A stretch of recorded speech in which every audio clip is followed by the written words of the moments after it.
तर मुख्यमंत्र्यांची आज जिल्हाधिकाऱ्यांसोबत एक बैठक पार पडणार आहे। सकाळी 11 वाजता या बैठकीचं आयोजन आहे। काल मुख्यमंत्र्यांची पंतप्रधान नरेंद्र मोदींसोबत बैठक झाली होती। ऑनलाईन पद्धतीने ही बैठक झाली आणि त्यानंतर मोदींसोबतच्या याच बैठकीनंतर आता सगळ्या जिल्हाधिकाऱ्यांसोबत मुख्यमंत्री चर्चा करणार आहेत।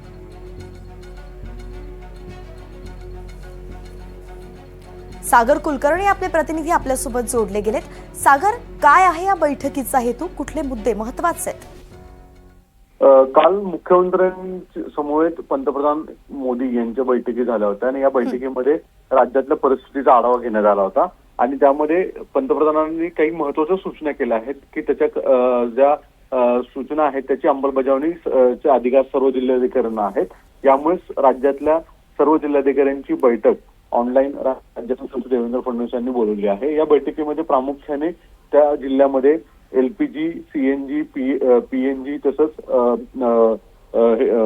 पेट्रोल, डिझेल, केरोसिन अशासारख्या अत्यावश्यक ज्या गरजा इराण आणि इस्रायलच्या युद्धामुळे आता समस्या निर्माण होत आहेत अशा ठिकाणचा आढावा घेतला जाईल आणि अनेक ठिकाणी सद्यस्थिती काय आहे, पुढचं नियोजन काय आहे याचा एक साधारणतः टेंटेटिव्हली प्लॅन केला जाईल असं सांगितलं जातं। त्या दृष्टिकोनातून आजची अर्थात तर जी काही सध्या युद्ध परिस्थिती निर्माण आहे आणि त्याचा परिणाम राज्यभरात सुद्धा होतोय, गॅस पुरवठ्यावरती होतोय, त्या संदर्भातच आता जिल्हाधिकाऱ्यांशी चर्चा केली जाणार आहे आणि नियोजन ठरवलं जाणार आहे। धन्यवाद सागर, सविस्तर अपडेटसाठी।